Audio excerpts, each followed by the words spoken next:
going to talk about one of the most exciting things in this game, and it's combat in the Vigor system. I'm also going to show you how to set up your skills so when you want to do auto play, they'll fire off the appropriate skills, the one that you select, so that when you're auto playing through there, it will do those skills. We're going to talk about all the heroes in the game and what their Vigor costs are, because the higher rarity ones, like legendaries, cost way more Vigor to do their second ability in their third. The epics cost a little less, and then the uncommons and commons cost very little to do their ability. So even whales will be putting these uncommons and commons into their groups so they can fire off more abilities. Now keep in mind, we're on a brand new account, so we don't have any gear right now that gives us additional Vigor recharge.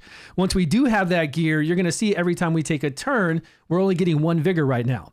We're going to go over all those numbers. We did it in the last beta. We're going to do it in this one now to make sure that we know how much Vigor we need on our gear to get to that next tier, so that every time one of our heroes take a turn, we get more than just 1 Vigor. We get 1.2, 1.5, 2 Vigor per turn, because once we're getting those higher Vigor numbers, we're going to be able to do more abilities. You do have 3 times speed. We're going to drop this down to 1 or 2 times, and we're going to take it off auto. If you look at the top left over there at the helmet along with a magnifying glass, you're going to want to click on that whenever you want to see what your buffs and debuffs are for yourself and the enemy. And then if you want to look at your skills, it's much easier for me to look at the skills here, because the skills give you a detailed information on this panel that you don't see when you're in the game. Like if you long press on your abilities when you're inside the game where we just were, you can't see what stun means or disrupt recovery. You can't see the actual wording for what that skill does. It just tells you, attacks all enemies. And when you see all these numbers here as far as attacks go, attack all enemies, attack all enemies, attack all enemies, that means they attack 3 times. So when you see attack, attack, attack, and then you see some of them say apply a debuff, they'll attack that many times to a single target or to AoE, whatever it says. And then the times where it says it tries to apply those debuffs, that's how many times it will try to apply it. Like on this one right here, you can see attack all enemies, attack all enemies, attack all enemies 2 times more, and then we get a chance to apply the disrupt recovery. So she's attacking everybody 4 times. In 2 of those 4 attacks, she's going to try to apply disrupt recovery for 1 turn. So here we're looking at the aura ability as well as the environmental effects.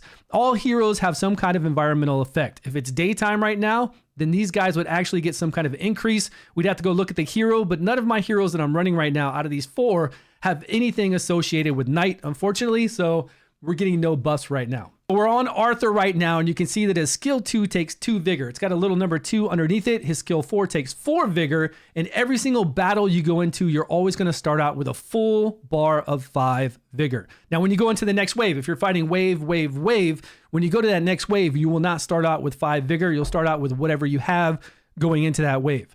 Now, if I do Arthur's basic ability, it's not going to cost us any Vigor, and we're going to get a recharge of 1. If we kill somebody, one of the enemies, we're going to get 1 Vigor coming in along with that recharge of the turn as well. So watch for that. I'll let you know when it pops up. So being that we can start off with Arthur's strongest ability for 4 Vigor, and it's an AoE move where we get a chance to stun, we're going to go ahead and fire that off. Okay, and you see we got a Vigor recharge from that. We got 2 actually because we killed somebody. We get the normal 1 because we don't have any gear boosting our Vigor recharge, and we get 1 because we killed an enemy. So that boosts us up to 3 because we had 5. We took 4 from King Arthur doing his move. We got a kill. We got the Vigor recharge, and then we had 1 left over from our 5. So that's 3 right now. She can actually do her second ability, which costs 2 if we wanted to. It's a single target move, so I'm just going to do her basic. We're going to try to kill that one guy over on the far left so that we get 1 Vigor for her doing her turn, and then we get another Vigor for killing him, which would put us back to 5. Okay, we do enough to kill him, and then at the bottom you can see Vigor recharge of 1 plus 1. And it'll tell you, if like we actually pause it, it'll say probably because we killed him, I think. And then it said something about our Vigor recharge there. So now we're back up to 5. If we want to do Kay's AoE, we have 4 Vigor for it. If we want to do her single target move that hits harder, we have 2 Vigor. And if we just want to do her basic, we could do basic, or we could skip a turn. The only reason to skip a turn is if the enemy has something like counterattack up and it's going to really hurt you.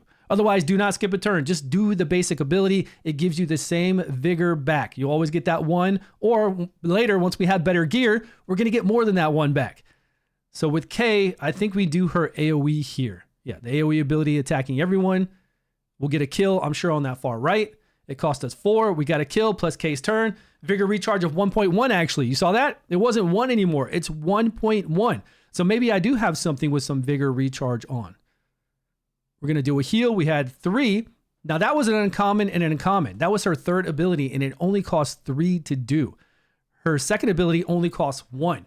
You see how low those are? And her third one is an AoE heal based off of her max HP.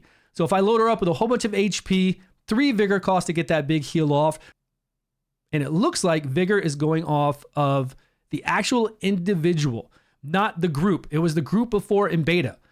Depending on how much total Vigor we had for the group and how many people you still had alive, that's how much Vigor recharge you got back. But I did just notice that we got a separate Vigor recharge for Kay as opposed to the other 3, where they're all getting 1. When she takes a turn, we're getting 1.1. So we might need Vigor on all of our heroes this time, and we'll figure out what those amounts are. On our uncommon, here's her basic ability to give us that additional 0.5 Vigor. So we'll get our 1 from her, taking a turn, and we'll get that additional 0.5. And now it's Arthur's turn and he could do his ultimate ability. He could do, we've got 4, right? So we'll just do this one, blast this guy, and he is dead. All right, let's go look at how we set up to do our auto abilities. And then I'll set it up for some runs in the dungeon and you'll see how that works with multiple dungeon runs. You don't need tickets to do dungeon runs. You can do as many dungeon runs as you want.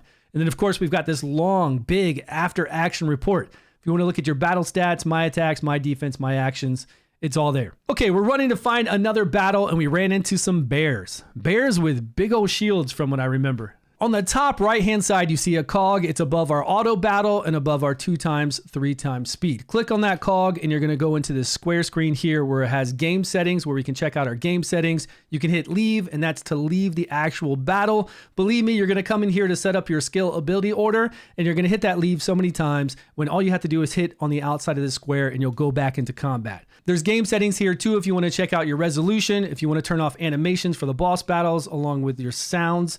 And then over on the right-hand side, skill order. Skill order is for when you want to do auto combat. If you're doing 10 runs or 20 runs through a dungeon, which you can do unlimited runs in this game, you don't have to pay for anything. You just queue it up, hit go, and it will just run all the runs. Or if you're going through adventure mode like I'm doing right now and you want to hit auto, you can do that. And your guys will try to do their skills when it's their turn if they have enough vigor to do it. If you look down at Arthur, if he has 4 vigor when it's his turn, he's going to do his big AoE ability. He won't do his second ability. We don't have that queued up at all. And if he doesn't have 4, he's going to do his basic ability, which will get us vigor back, right? It costs no vigor for that. Same thing with Kay. I just want her to do her big AoE since we're going through campaign right now. We're just fighting kind of like big groups of bad guys. So I want her to do her AoE ability and then her basic. And then for our healer at the very top, I want her to do her 3 vigor cost AoE heal if she can. And then I want her to do her basic. And that's it. I don't have anybody doing their second abilities. If I did want someone to do their second ability, I could do it on Rouser there, our second hero, the lady with the blood on her face. I could put number 1 on that second ability and number 2 on her basic ability, and then she'll only do her second ability if she has 2 vigor when it's her turn, and then she'll do the basic if she doesn't. Really easy to set up. Just set it up like this. Later on, we'll get into videos about how to set up your speed for your team because there are things in the game that increase your speed for that character as far as gear goes. And we might need somebody in certain turn order to make sure that we have enough vigor to do the abilities we want to as we're going through our round. I don't know if that makes sense to you, but I will make it make sense to you in another video, I promise you. That way, if we need King Arthur to go first and then Kay to go second and then our healer to go third, we're able to pop off the moves that we need the correct vigor for, and then they can, like, somebody will take a turn and maybe just do their skill 1 so that we can get a vigor recharge back, and then we'll know that the next ability will have enough vigor to go off. Again, we'll do it in another video, don't worry, but this is how you set it up for your auto play. We jump out of here, we turn it on auto on the far right, and then we just let it go. Our guys will do their abilities when it's their turn. King Arthur will do this AoE like he can because he had 4. We got a stun on that one bear on the far right. And whose turn is it next? We can see whose turn it is. Kay down there on the bottom left. You can see the turn order. We got another kill with another vigor recharge. So we're doing pretty good with vigor. We got Rouser's turn coming up next, although she's just going to do her basic ability. That's how we have her programmed. And then we have Kay coming up and she's going to do her AoE, but I think she gets stunned here. Yeah. Thanks, Bear. So she's stunned, but this is how it works. Automatic. It's nice. Let's go through the legendary heroes. You can see their abilities cost 3 and then 5, 2 and 5 for Sigrun. Now this is fully booked out, by the way. Sometimes you need books in there to get their skills lower. Then if you come down to the rares, which are the epics, you can see 2, 4, 2, 4, 2, 4, 2, 3 here for Baldwin. Let's see what his ability is. The shared damage along with defense increase 2 for 3 turns. It's pretty good. 2, 2, 2, 4.